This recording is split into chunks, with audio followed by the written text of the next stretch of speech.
Hello and welcome to another episode of the Omnibus Podcast, where all subjects are germane. I'm your host, Jeremy Munson, and with me today is Walter Hudson. We're going to be covering several topics today. We're going to be diving deep into the emergency powers once again as we talk about some complex legislation passed last session, which is still in effect, granting certain emergency powers yet, even though the emergency declaration has ended. We'll talk about Dr. Neil Shah entering the race for Minnesota governor. Also talking about Walz at FarmFest and how Dr. Osterholm says cloth masks don't work. Everything comes to the floor in such a hyper-partisan manner. I would argue that it's already in the Constitution. We've overtaxed people. People like to legislate by emotion. It's important to address when the governor oversteps his boundaries. I'll pull up my pocket version here. 1,000-page omnibus bills that nobody knows what's in it. So, Walter, how's your week been so far? Now that the emergency is over, you still feeling like it's great, or do you feel like there's this looming threat that the governor is going to unholster his weapon of emergency powers again? Well, I think he's letting the private sector do his dirty work for him. My place of employment reinstituted their mask mandate this week out of the blue. And, I have to hold close to my chest the details of my occupation.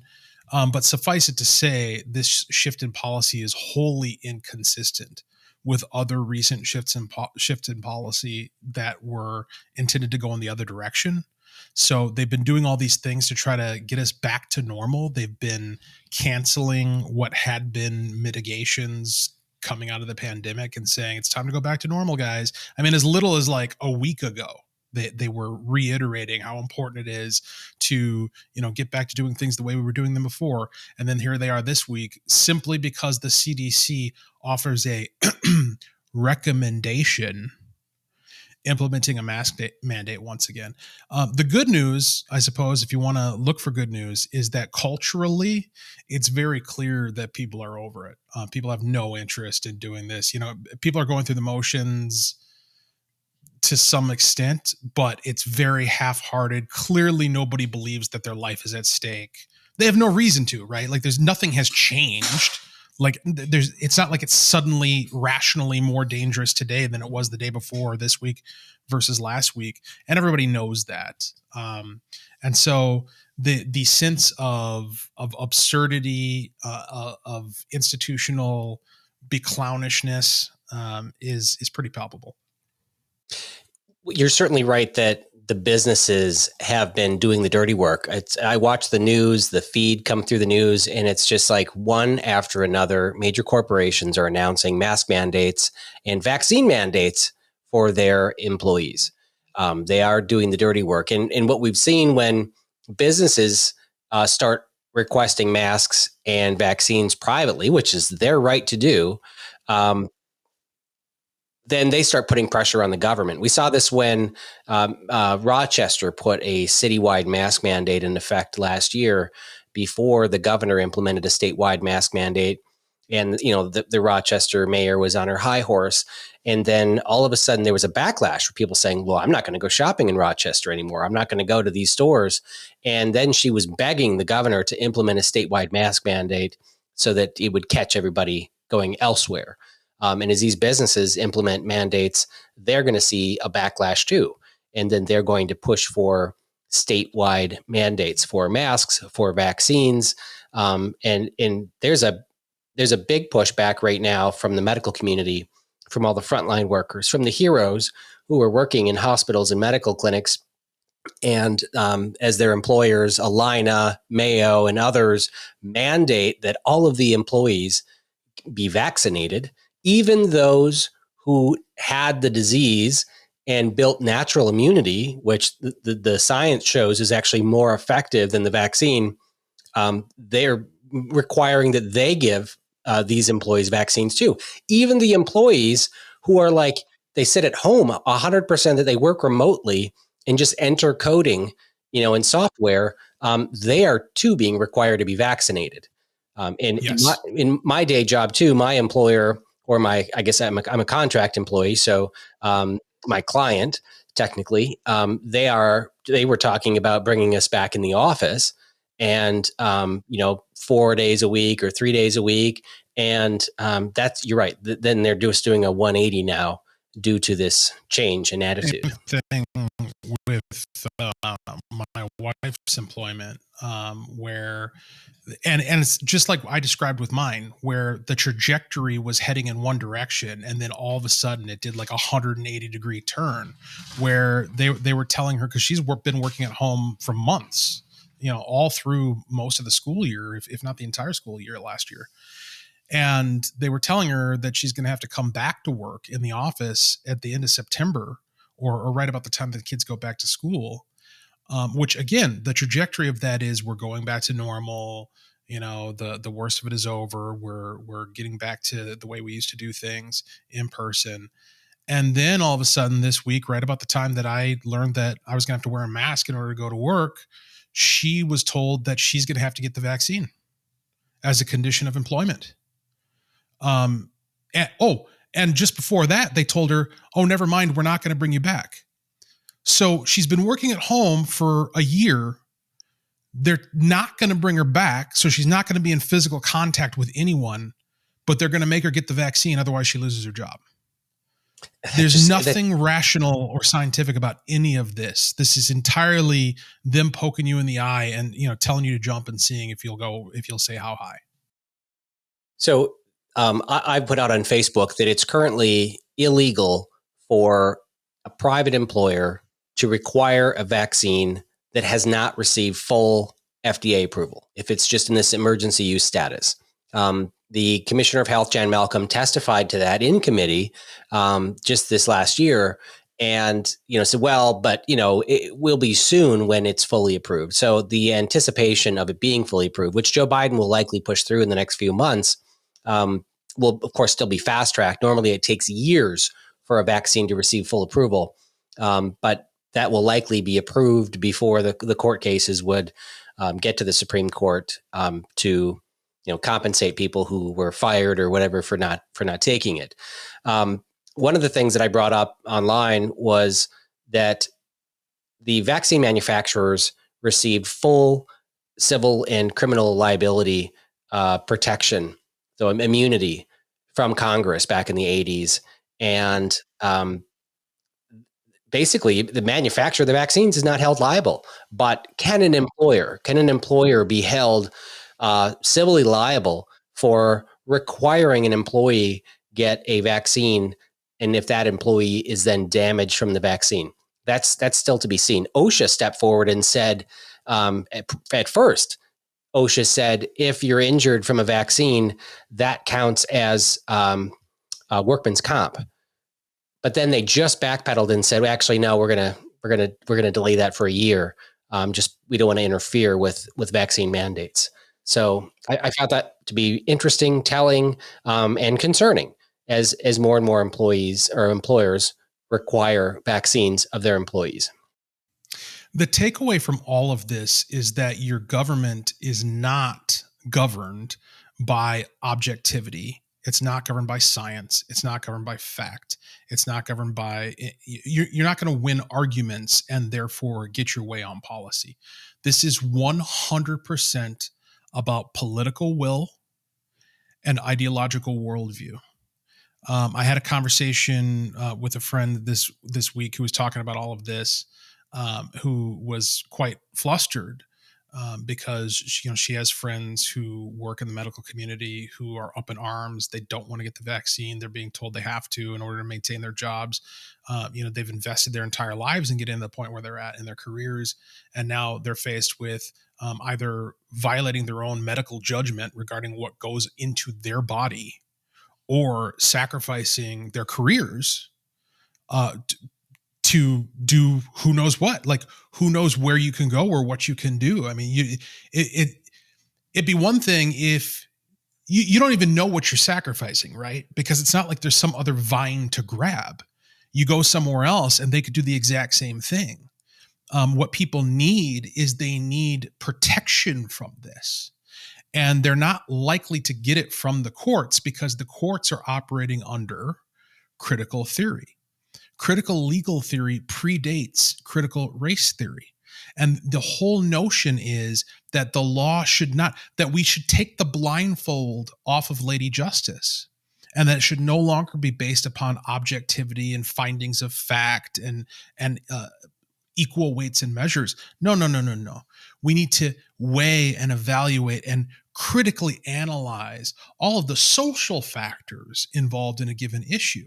And clearly, the predilection of the court is to do that in all things, whether you're talking about law enforcement relations with the community, or you're talking about election law, or in this case, you're talking about vaccine mandates and medical privacy. You're not going to win by highlighting the conflict between, or the incongruity between, the rationale involving privacy with abortion. I mean, the entire basis of Roe v. Wade is medical privacy. That's the entire basis of the ruling. And yet you and I don't have medical privacy when it comes to deciding whether or not we're going to put a mask on our face, or whether or not we're going to get a vaccine, or whatever the case may be. Now, that's factually correct. What I just said is factually correct, but it doesn't matter that it's factually correct, because our system of power, our politics in this country, is not governed by fact. It's not governed by reason. It's governed by political will. And I might circle back around to that when we get on to talking about the governor's race coming up. Yeah. One of the things I want to clear up, and I'm going to use this forum to do so, is there was some confusion around the emergency powers. Many people received an email from Eric Mortensen today, which basically just attacked me and Cal Barr and Steve Drazkowski and Tim Miller, so all the members of the new House Republican caucus, for voting for an amendment on the last day of session to clarify what emergency powers remain for taking care of the public health crisis. So under Chapter 144, and we talked about this is kind of central to the Never Again bill that Cal authored. It basically removes the governor's ability to respond to a public health crisis under Chapter 12, where he gets to write law and do all this stuff, and it directs the public health crisis to Chapter 144. That's one of the main parts of Cal Barr's bill. We were pitching it to Gazelka and the Senate to try to get it, parts of the bill or the entire bill included in the end of session. Well, they had conversations with the governor and clarified, because they didn't want the governor to reissue another peacetime emergency and thereby giving himself unilateral lawmaking authority for COVID. So they put in place an amendment that clarified that Jan Malcolm, who's the Commissioner of Health, can use her existing powers under Chapter 144 to handle testing and the vaccine strategy for the remainder of COVID. This amendment did not give her any new powers that she doesn't already have. She can declare a public health crisis. She can't write law. She can't do stuff unilaterally. She has to go to a court and get permission. But it basically directed all the remaining actions for COVID to Chapter 144. That was the amendment that Gazelka negotiated with the governor. And that was the amendment that came forward. And Kurt Doubt and I got in a fight on the floor because he thought it was expanding the governor's powers. It did absolutely no such thing. It specifically said the remaining work had to be done under Chapter 144, which exists today. It didn't create any new laws. It clarified just to make sure that the actions for COVID were directed under Chapter 144, where all three branches of government have oversight. So the fact that Mortensen voted without on that, he voted against restricting the governor, and then he thinks that we gave Jan Malcolm the power to declare public health disasters and to mitigate those disasters is absolutely false. The Commissioner of Health has that power today. She can't write law, but she's the Commissioner of Health. She directs state resources to respond to public health disasters. So I just wanted to clarify that. And I've been talking to a lot of people about emergency powers in the last few days. And we were asking what other powers Jan Malcolm has. Well, interestingly enough, last March, there was a massive COVID bill passed just a week or two after the governor declared his emergency. And it gave the Commissioner of Commerce unilateral authority to change law in all these different chapters of law to deal with COVID. So the legislature gave up its authority. Every single legislator voted for that huge omnibus bill, except the four of us in the new House caucus. We were the only, this is just like 2 weeks after he declared the emergency where everybody was scared about COVID. We were already pushing back against these, this abuse of power. And then the next month, Kurt Doubt authored legislation with the other one, with Democrats, to give the Commissioner of Health unilateral authority to change, to alter many different chapters of law. Now, it could have been seen on a convenience to be able to allow her to figure out how to give benefits to people, or to suspend the requirement to do income, checks and all this other stuff for benefits. But those powers continue until 60 days after the emergency powers have ended. So they are still in effect today, and they'll be in effect for a couple more weeks. And it's not going to be until after that ends that we get to find out a lot of the changes that were put into place. And that's kind of scary. Yeah, it's difficult for me from my position to analyze any of it, because it's all perceptions of legislation that I personally have not read. Yeah. But I will say that it's the two things that I take away from that is, one, we have a problem where the legislature is continually reneging on its responsibility to formulate policy and write law, and passing that on to unelected bureaucrats and administrators in the executive branch, which is not supposed to be writing law. The legislature is complicit with the empowerment of the executive and the tyranny that we've experienced over the past couple of years. And that needs to stop. But then on the flip side of it, and again, maybe we'll circle back around to this when we get to talking about gubernatorial candidates, is that if this is the game we're going to play, where the executive gets to decide everything, then Republicans need to start playing it. They need to start casting a vision for what they're going to do with this ungodly power that is vested in the governor's office. And they need to start making promises that are going to get people in outstate Minnesota to show up. Among those would be things like abolishing these departments, draining the swamp as more than just a tagline or a hashtag, but decimating, destroying the bureaucracy, and talking about it in those terms, putting people on notice that we are going to fire people by the hundreds, by the thousands. There are going to be state employees filing for unemployment because they have nowhere to go and nothing to do, because we're going to decimate this machine in St. Paul and restore power to the legislature and to the people. I would love to see a governor step up and make the promise that they're going to restore our state budget to 2000 levels, right? I mean, just 22 years ago, that's going to be the budget target, instead of this automatic growth of government that both Democrats and Republicans agree to. There's this automatic inflator that there's like, 5-6% that's baked into it. So when, if you have $100 billion budget, the next year, the starting point, the base is, 105, 106%, whatever the automatic inflator is. And that's the starting point. And then of course they add on from there. But we're never going to be able to shrink government if we don't make honest cuts. And, I think it's state out east, outside of the budget side of things, where they wanted to remove like 30% of their state statutes. If you just look at, our books, our statutes that sit on my desk, and it's like, it's about 3.5 feet long, and you look at other states and they're, they can pile it into a foot. What are all these other laws and policies? And it's probably programs that we're running. It's the growth of government. One of the things that people have a lot of concern about around the emergency powers and things that are happening now is they're asking for the science.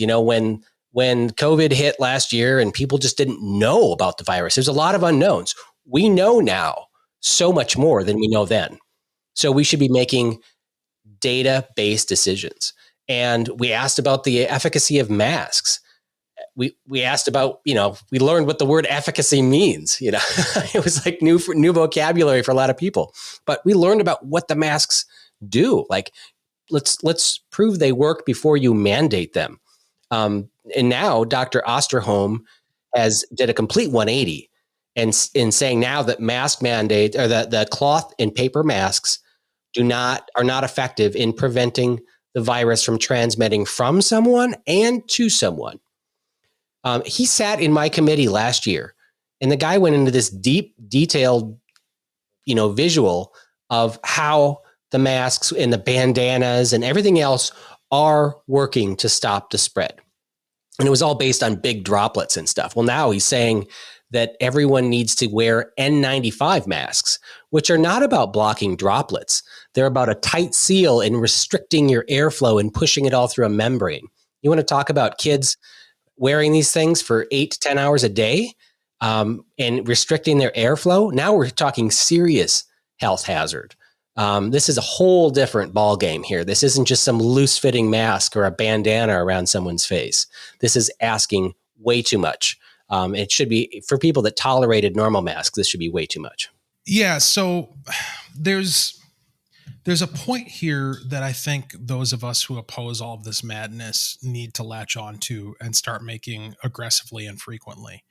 And that is the place, the role that experts are supposed to play in our lives.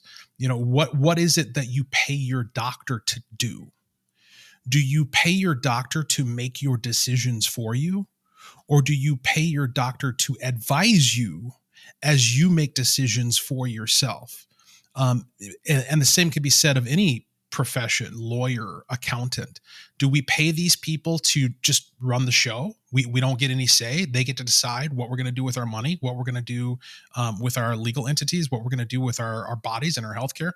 Or are they advisors who are supposed to provide us with information and advice and guidance so that we can make a decision, and then they abide by the decision that we make for ourselves? Now, the question answers itself, right? Obviously, these folks are supposed to play an advisory role. Real quick anecdote that just to put in perspective how bad I think our current situation is.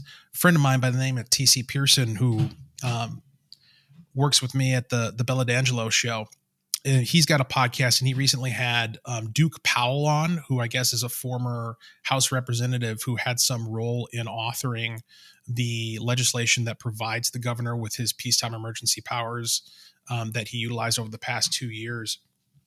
And in their conversation, I found myself extremely frustrated listening to Powell justify the whole concept of the governor having the ability to use these powers. And in particular, they were talking about Scott Jensen and Scott Jensen's expertise and his position on COVID, the positions that he's taken over the past 2 years.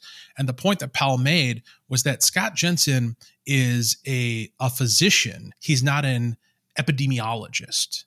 And epidemiologists are the experts on the spread of viruses. And so we need to listen to them because they're the experts on this. And somebody like Scott Jensen is not qualified to have an opinion.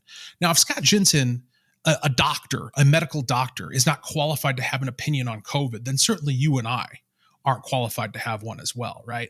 This is the mentality that our betters in government and in these agencies like the CDC, this is the mentality that they have. You don't get to decide because you're not an expert. The thing is, though, is that we do get to decide. All of us do. We get to decide, regardless of the mandate, we get to decide whether or not we're going to comply.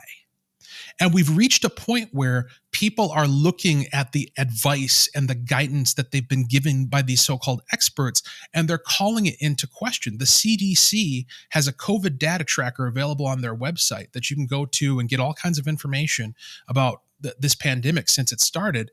And I was playing around with it today, and at the very peak, the tippity top of the worst day we had during this pandemic, the death rate per 100,000 people in the United States on January 13th was 7.65. Now, if you round that up to 8, you're talking about 0.008% of the population. That's on the worst day that we've seen since this whole thing started. And for that, we've sacrificed our constitutional rights. We've decimated our society and our socialization as a people, and we've damaged the psyches of our children and irreparably harmed our republic and our economic order. We've wiped out the middle class. Seems like a bit of an overreach, a bit of an overreaction. And that's what happens when you take the advice of somebody like an Osterholm and treat it as though it is one of the 10 commandments written by the finger of God in stone, as opposed to advice that a rational person weighing it against their own values can weigh against the values in their life and what it is that they want to do in their pursuit of happiness. Well, we can have a conversation about what government's role is in protecting every single life, right? If there is a possibility of saving one life, we hear this all the time in the legislature when we're talking about, should we do this legislation? Should we do the hands-free bill? Should we ban this vitamin because somebody overdosed on it and there's a potential of maybe 2 or 3 people a year dying from it? And the question comes up, well, if it can save a life, should we do it? And, there are 32,000 people who die every year from traffic death, right?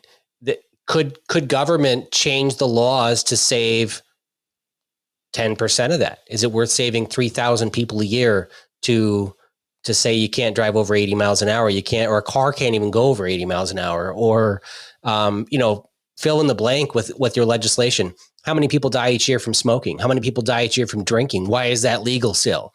Right? I mean, why is government trying to completely remove or completely restrict our liberty and freedom for a number of people that die from COVID when we're down to about the same level of people dying from accidents?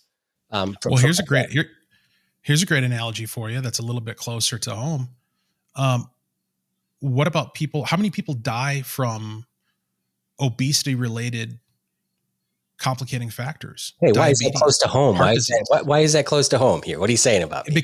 Because it's in the ballpark of COVID, right? We're talking about healthcare. This precedent, carried to its logical conclusion, means that they can tell you what you can eat. They can mandate exercise. They can say that it's not in the public good for you to have that second helping, or to eat dessert, or to consume sugar, refined sugar. We're gonna ban the production of these things. We're gonna control commerce when it comes to nutrition. Now, are we there yet? No, but the precedent is here. I mean, there's the rationale, the justification for it is here. And you can write the social arguments, right? Because you could say, well, somebody is overweight and they get diabetes and they have complications and they die. That's on them. It doesn't really affect anyone else. Well, what about their kids? What about their spouse? Or what about their employer? You're talking about putting that burden on society of somebody who could have been of use to the people, because the people are what we're all about now, right?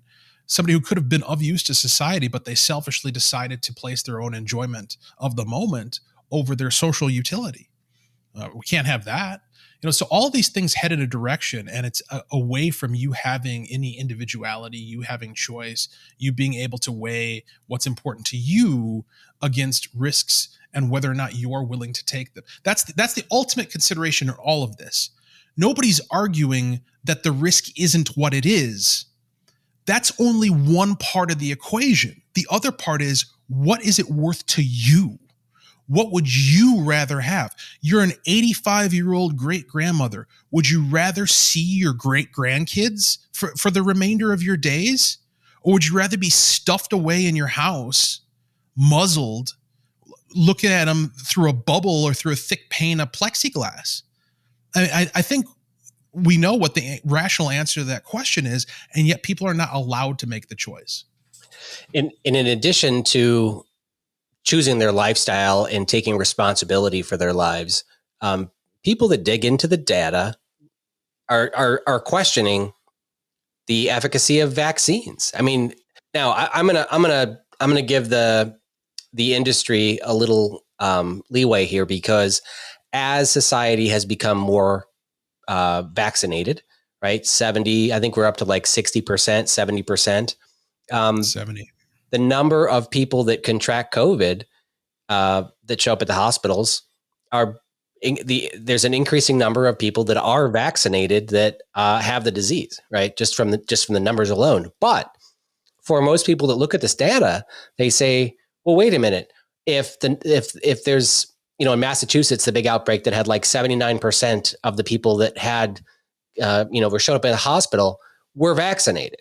So people don't understand what the benefit is of being vaccinated, right? It's not going to prevent the disease. It's not like tetanus. You don't get a tetanus shot to then have mild tetanus. You have a tetanus shot. It is a vaccine because it actually prevents the virus from taking hold and multiplying in your body. So it's many people argue, is it even technically a vaccine, or is it something else? But the point is, the mask mandates, those shouldn't come because people look at the mask efficacy data and show it doesn't work. You have experts like Osterholm saying now they don't work. The number of people showing up to hospitals, there's even deaths from fully vaccinated people. So people are questioning in the cost benefit analysis of being vaccinated or not, or having their children vaccinated, which I think is even a tougher choice for people of my age that have young children, young girls. And there's a lot of data out there that we don't know how it impacts their reproductive system.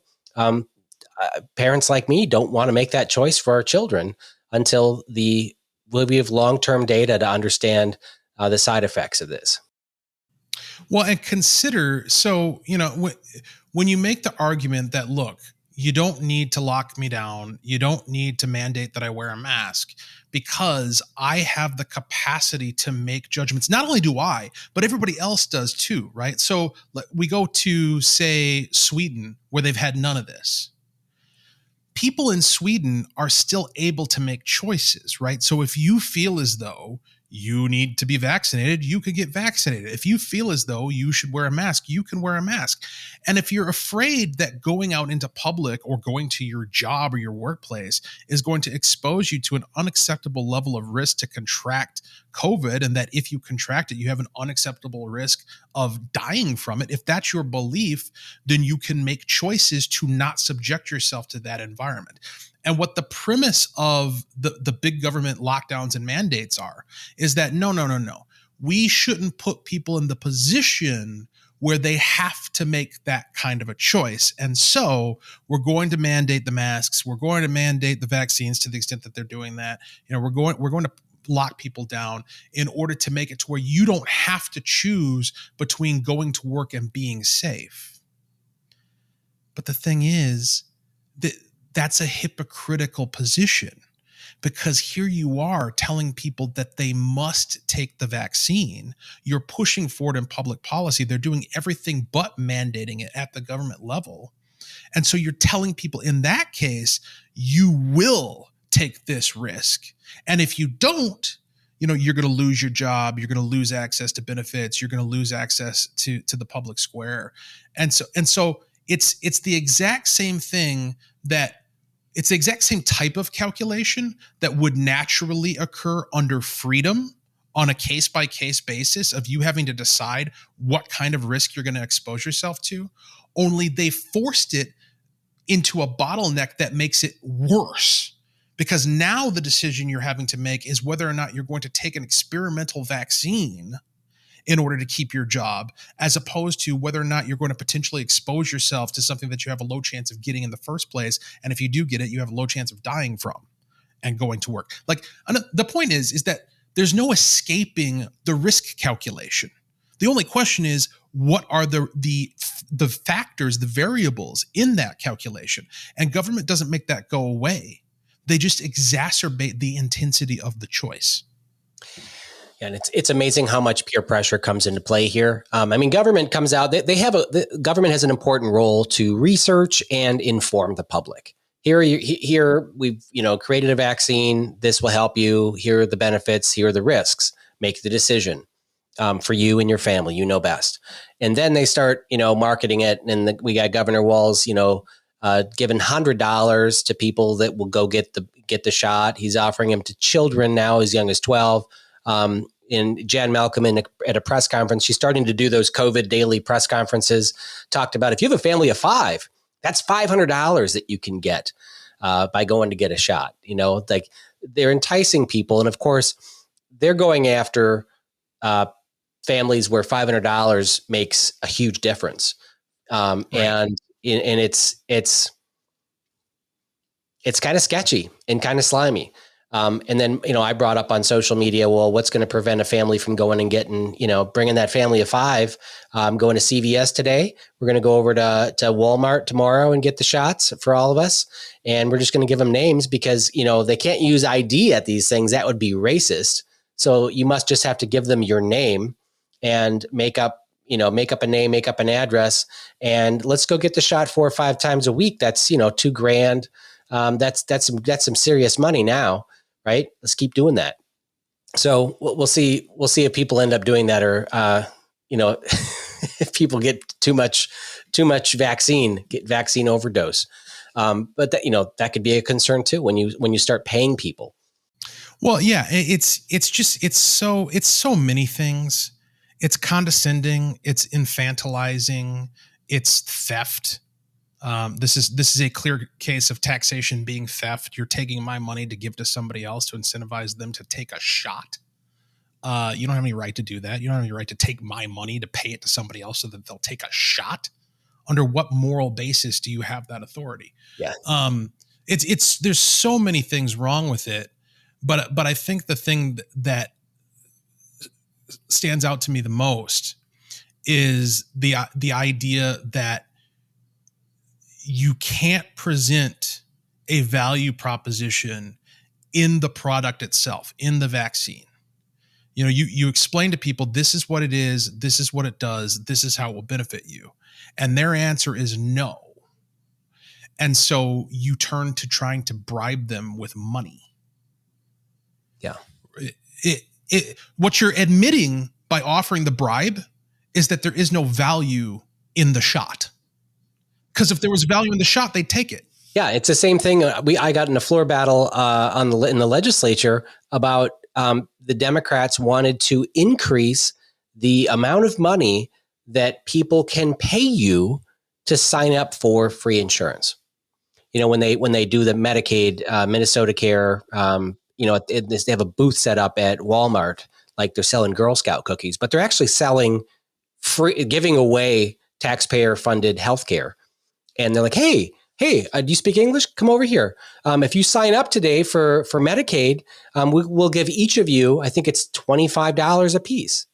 And you can give them gift certificates to the Cub Foods that you're walking into. And we wonder why there's fraud. Like people can go in there. Yeah, I'll sign up. Do I need to have an ID? Oh, no, that would be racist. Just sign up here. And they give them gift certificates. Yeah, you speak to the fact that whenever there's the formation or expansion of a bureaucracy or a government administration, it very quickly begins to exist for its own sake. And its employees, you're talking about people who are getting paid to fulfill a narrative function. And so in order to maintain their living, in order to maintain their means of acquiring wealth, they need to maintain that narrative, and they need to maintain the sense of their essential nature, being the essential person who's indispensable. And that's what we've seen with all of this, and it's what we're going to continue to see. They are never going to give us the all clear. It's never going to happen, because the all clear means a whole lot of people are unemployed or receiving less funding than they have over the course of the past 2 years. And they are not going to let that happen. We are going to have to take it from them. And they're going to be kicking and screaming and gnashing and scratching the entire way.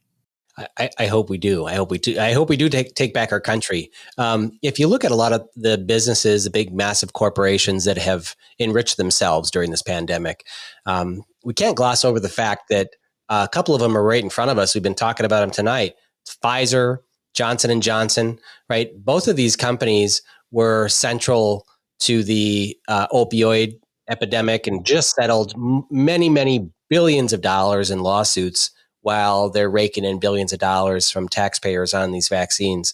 I'll be really interested to see how the hospital associations, these massive clinics, health insurance companies, and the pharmaceutical industry comes out from this pandemic. Of course, there probably won't be a big study done, but I think there will be some watchdogs out there that pull in that information. I want to change topics a little bit to cover a story unfolding at the Capitol. I know we've talked about the Senate Majority Leader election that may be coming up soon. There may also be a Senate Minority Leader election. As you know, Tom Bach used to be the Senate Minority Leader, and he was beat out by far leftist Susan Kent.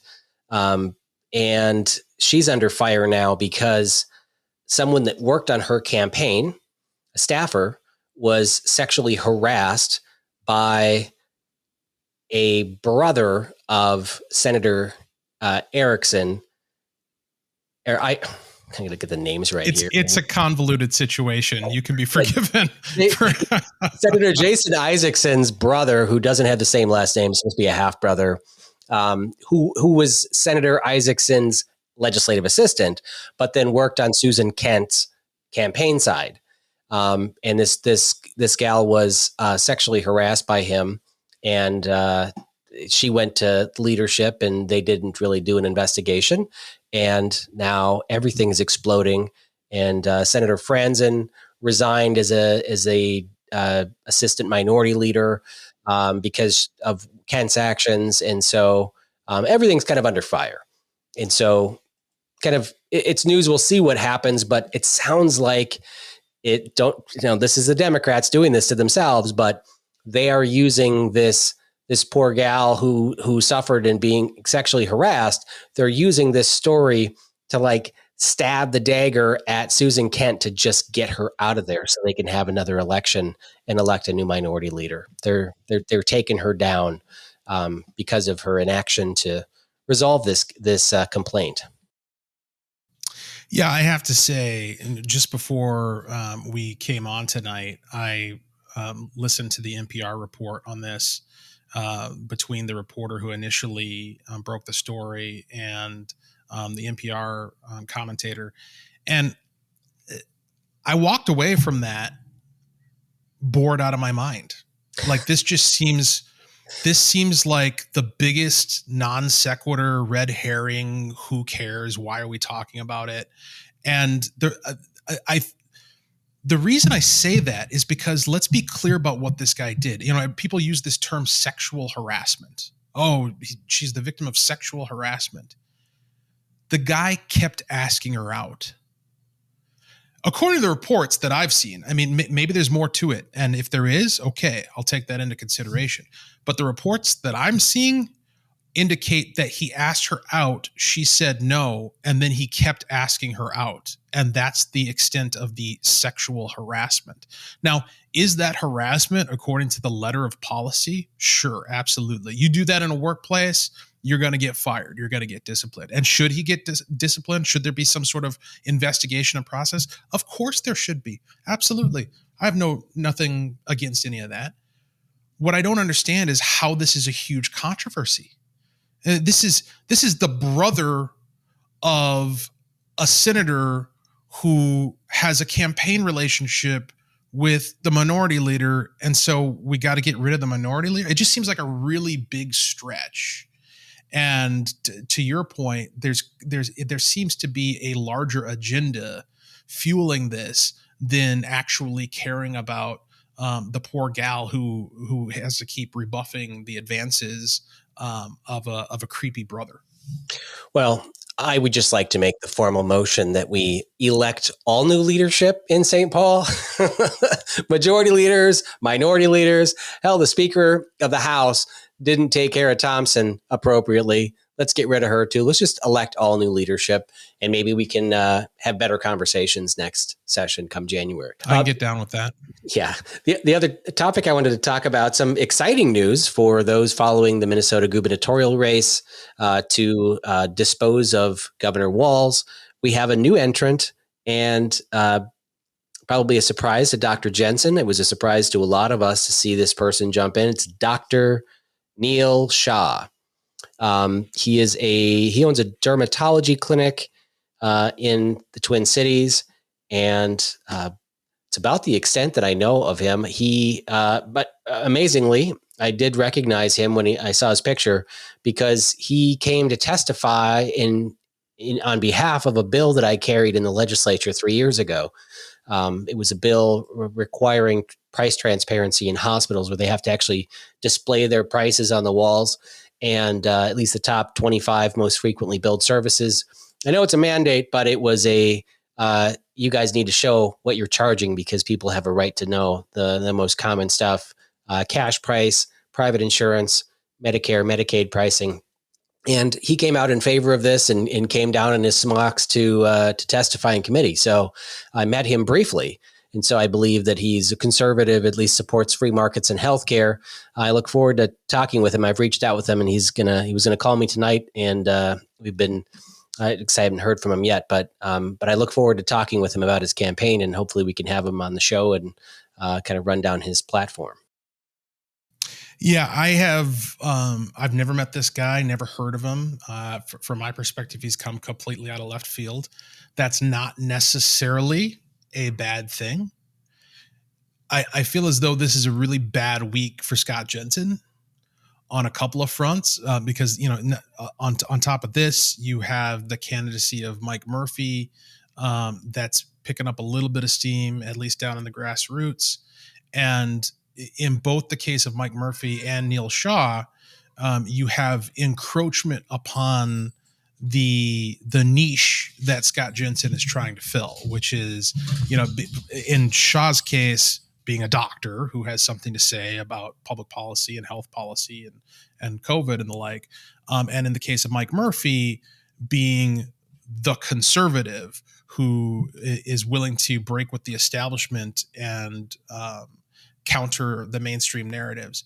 Both of these guys, these latest entries, underdogs, if you will, seem as though they present a credible challenge to Scott Jensen's status as the presumptive front runner. Well, I think people are going to be, learning from Dr. Shah a little bit. I don't know if he goes by Dr. Shah. I'm sure he'll go by Dr. Shah, since Dr. Jensen goes by Dr. Jensen. There's always that percentage of voters that are going to trust doctors. So I think that's right. Just on, everybody kind of took to Google to look up this guy. And I thought one of the things that was interesting was his donations that he's made. If you go to the Campaign Finance Board website and you look up what his donations were, he's donated to Democrats. He donated to Governor Walz last campaign cycle, gave him $500, donated to Dr. Matthew Klein in the Senate $500. He gave the Senate the DFL Senate caucus and House caucus, $1,500. Donated to Jack Considine $500 in Mankato, like an easy win seat. So and donated to the HRCC and Gazelka and stuff. So it's an interesting smattering of campaign donations, thousands and thousands of dollars. But, looking at him, probably he just donated to the people that were running the healthcare committees. And sometimes that can be, if part of your job, if you work for a larger company, they push on their executives to all kind of contribute to certain causes. But basically paying both sides of the aisle isn't out of the question, but he's going to have to answer for why he gave Tim Walz $500. And then I believe his wife had a statement. She ran for city. She was elected to city council last year. And during the campaign, she was asked if Governor Walz's response to COVID was appropriate. And she said it was. And so, not that Republicans and Democrats can't be united in love, but, I think it might be reflective of their household, we'll see. That will be some questions. But all I know about him is that he came to testify for my bill. So that's one checkbox that I appreciate. Actually, coincidentally, Jensen carried the legislation in the Senate, so it was also Jensen's bill in the Senate that he testified for. So we look forward to that. I saw your podcast with Mike Murphy, and I've crossed paths with him now, I think 3 times on the campaign trail. So I've seen his speech quite a bit, and talking about the never again pledge, or actually supporting kind of either bill. Like we've had conversations about the differences in the never again bills. So, but I think he and Jensen both support that being a priority, changing that to prevent it from happening again. And I think Neil Shah also signed that pledge from Action for Liberty. So I think it'll be good to have that out on the campaign trail. I don't think Gazelka has signed or agreed to, but I know that he wants to change the emergency powers. But we'll see. Obviously, he was the only one in position to actually force a change to Chapter 12, and that didn't happen. Yeah, Mike Murphy is emerging as an interesting candidate for governor here in Minnesota in a few ways. He boasts this campaign operation, and I haven't confirmed it, I haven't verified it, but he claims to have people working for him who are notable and credible and have connections by some degrees to Donald Trump and his campaign, and to be raising money from all over the country, and to be building a war chest and a machine, and that he's got powerful endorsements forthcoming, and a lieutenant governor pick who's going to be provocative. So he's presenting himself in a, dare I say, Trumpy way, as a force to be reckoned with.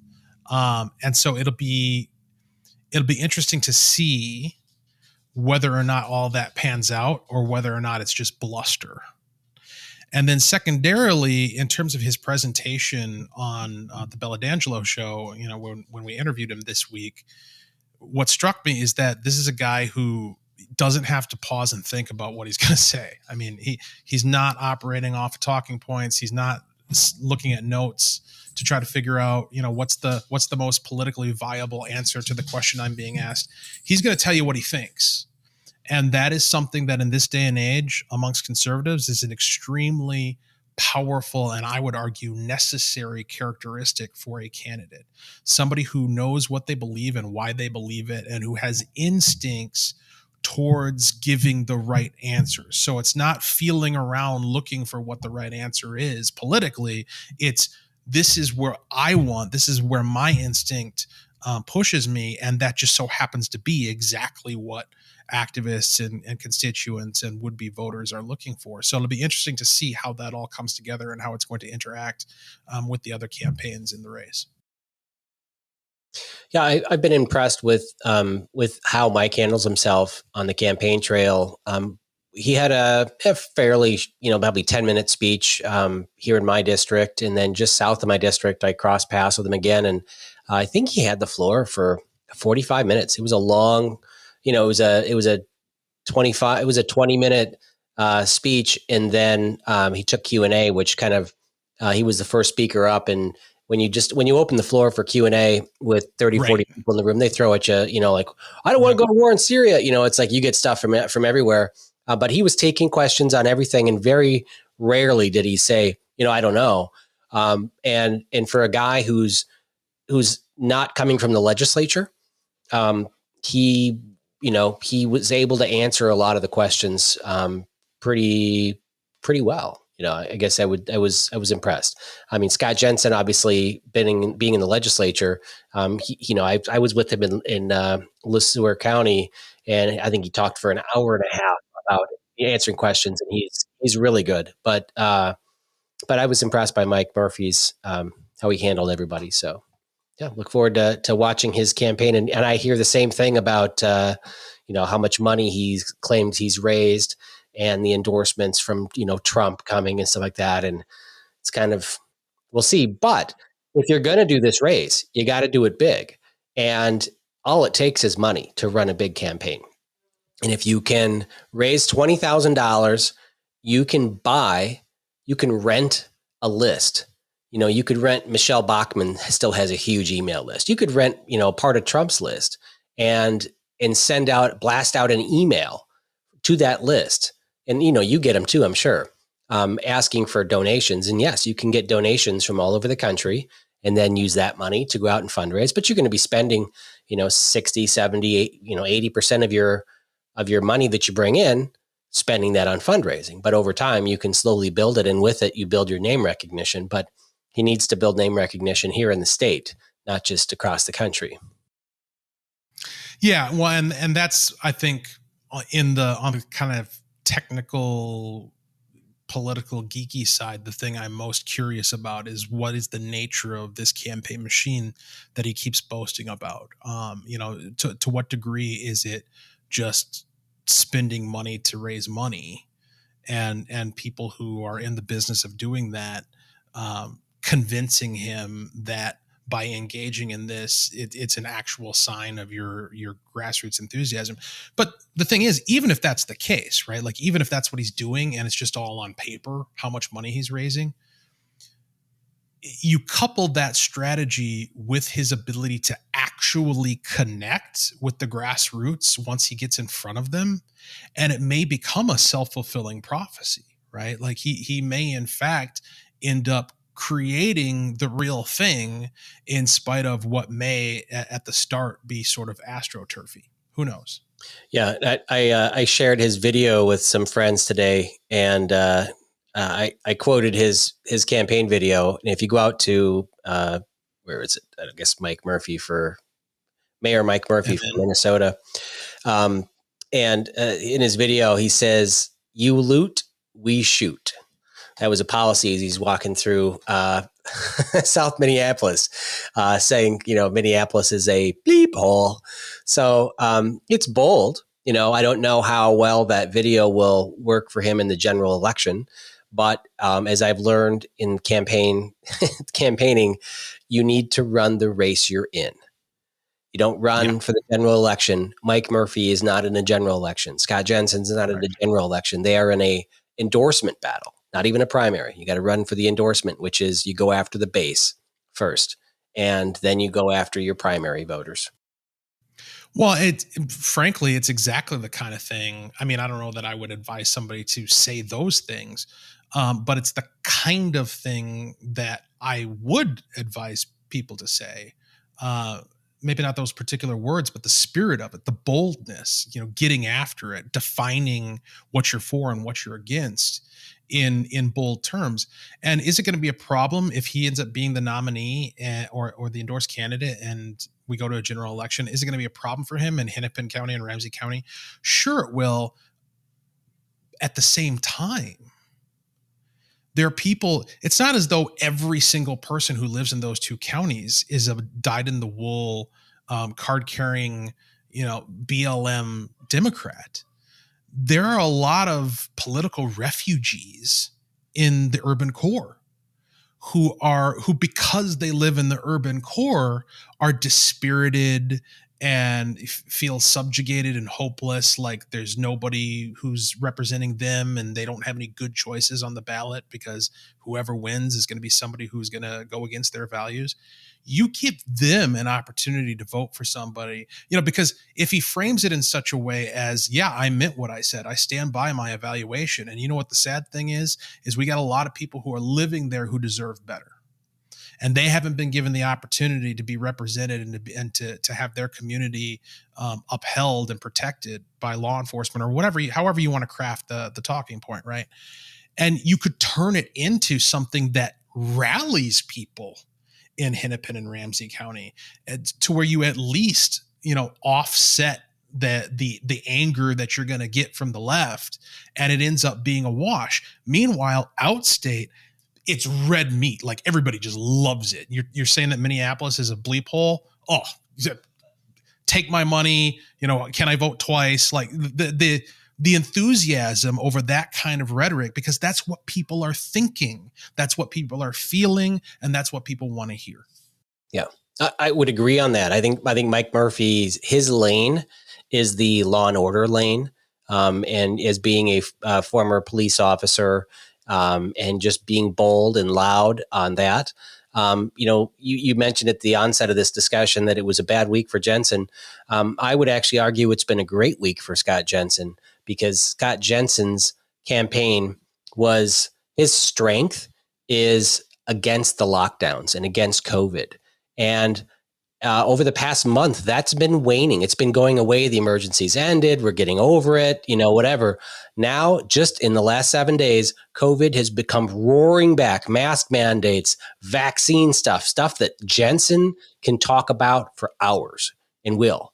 And people, I've seen people line up, and he's talked to me and said, maybe I'm talking about the vaccine stuff too much. And I'm like, you know what? They came to hear you debunk all this crap science. They want to hear from you on this. And so I think this is his strength. And to be in a debate with Governor Walz when he goes to lock down our state again, I think Jensen's going to mop the floor with him. And I think everybody can talk intelligently about law and order, but I think Jensen's strength is going to be pushing back on the mandates and stuff. And I think this has been sadly been a good week for that purpose.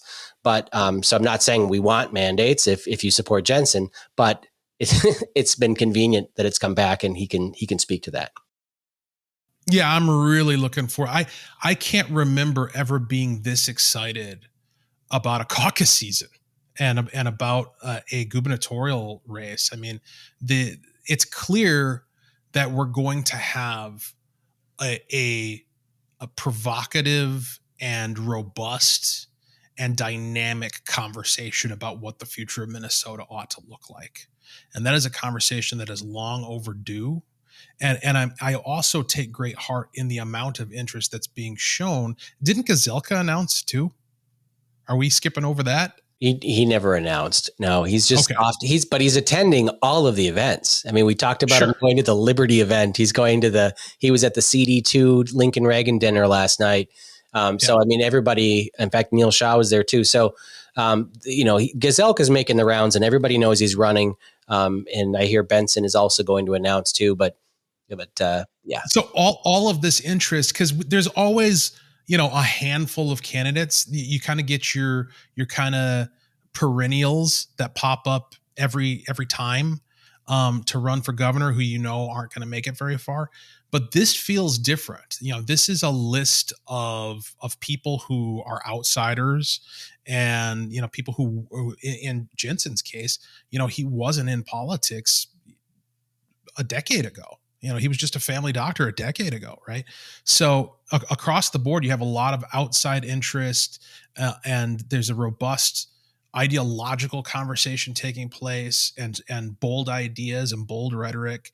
And that's something that you didn't see when it was Marty Seifert versus Tom Emmer, right? Like Tom, I love Tom. He's my congressman. Great guy. I enjoy talking to him on the occasions that I get. And he had some good things to say, some good rhetoric during that gubernatorial campaign, but he was kind of a man alone when it came to offering anything remotely conservative. There was nobody else there wasn't a battle towards the right. Yeah. It was, if anything, it was the opposite direction. It was Emmer striving to keep us on the right, and everybody else pulling the party towards the left. This feels like it's going in the other direction. Like there's a catalyzing event that has taken place, whereby we might actually start seeing the symbolic leader of the Republican Party of Minnesota be somebody who is hell-bent on pushing us to the right and pushing us and leading us in a battle against these enemies that have emerged or that have come to our attention over the course of the past 2, 5, 10 years. Well, one of the questions I have for you is, so Republicans have lost like 21 out of the last 21 statewide elections. And is it because Republicans choose candidates through endorsements? And that is usually our candidate. Like it is rare that the unendorsed candidate wins the primary. So we end up when you have a very small subset of the Republican Party endorsing someone, you tend to get someone more conservative versus we have in those elections you mentioned, like a Marty Seifert saying, I can win a blue state because I'm in the middle. I'm a moderate Republican or whatever. And whereas the Democrat side, their endorsed candidate is usually not the one that wins the primary. Walz didn't win. It was Aaron Murphy and the far leftists that won. But Walz, who was the NRA endorsed candidate, my congressman, just 4 years ago or 6 years ago, he won the statewide primary, and so they picked a more moderate Democrat. And so we have a more conservative candidate usually coming out of the primary. And is that our fault?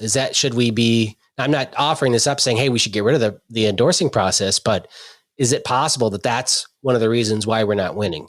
Is it because we're choosing someone that's more conservative? No. And I'll tell you very specifically why. The problem is not that we're endorsing candidates that are too conservative to win. The problem is that the candidate that the general public meets after endorsement is not the candidate that we endorsed. I just raised the historical example of Tom Emmer, 2010. I love Tom. Great guy. He used to be on the city council in Delano, not too far from me. He is a conservative. I know there are a lot of people who would argue that. And certainly I might be right there with you when you pull out your particulars of why you're upset with him for this, that, or the other thing. I'm not trying to give him a pass at all. But what I will tell you is, forget about Tom Emmer, the congressman, or Tom Emmer, the gubernatorial candidate. Tom Emmer, the guy, Tom, as a man, is a dyed-in-the-wool conservative who believes in the things that we believe. He represented that on the campaign trail during the primary in 2010. He got endorsed and he got consultanted up.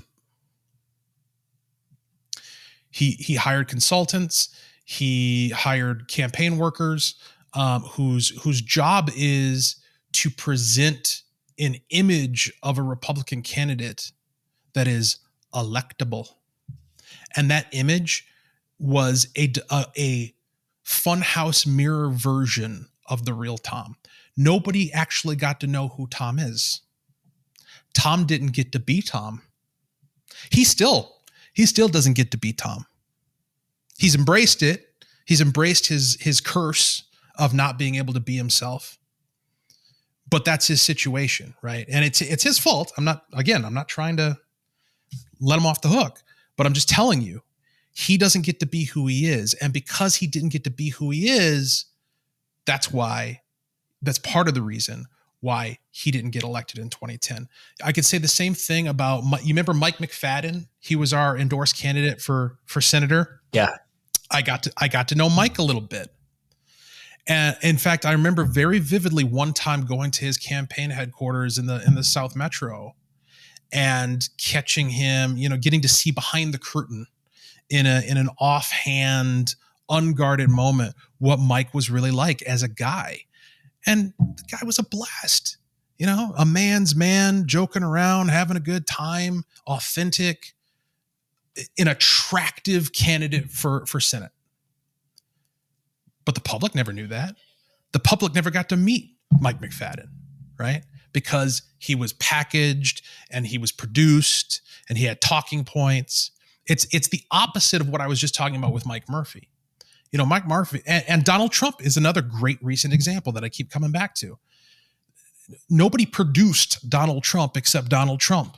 Nobody's producing Mike Murphy except Mike Murphy. You're getting the authentic Mike. You got the authentic Donald. You did not get the authentic Tom. You did not get the authentic Mike McFadden. That's a big part of the reason why we don't win. The other stuff has to do with what I would describe as the collusion within the Republican Party with the DFL. There is a professional political class in this state that has learned how to make a living off of losing. The aforementioned consultants are a good example. People involved with the party, people who end up getting paid to be high ups in the party are part of this problem. And so, when your check is going to get cashed, regardless of the electoral results, what do you care?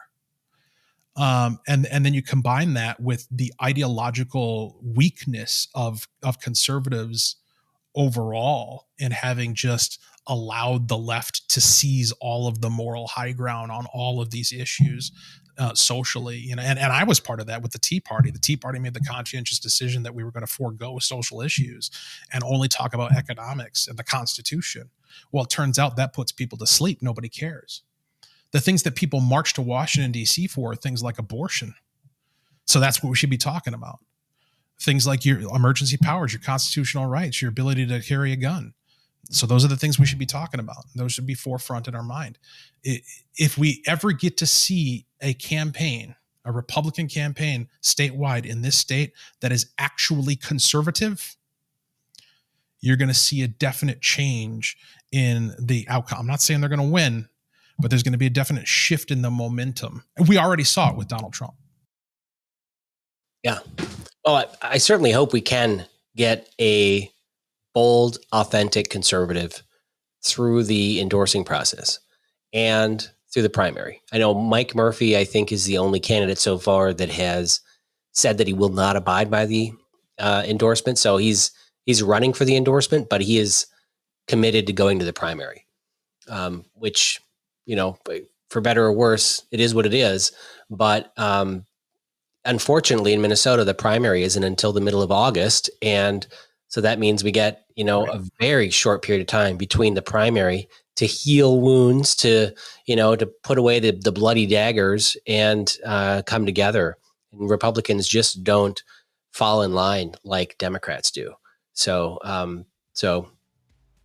we'll see how that turns out. But I'm excited for all the candidates and look forward to having more people even join the race too. Who knows? It's getting late in the campaign season for people to join, but I'm obviously there's going to be at least a couple more. Well, great. Well, Walter, thanks for doing another show. I think this has been enlightening, and hopefully we can start having some statewide candidates. We'll have some kind of separate podcasts interviewing the statewide candidates, and we'll come up with a series of questions for them and put them through the ringer. Looking forward to it. All right. Thanks, everybody, for tuning in for another episode of the Omnibus Podcast. We'll be with you again next week, same time.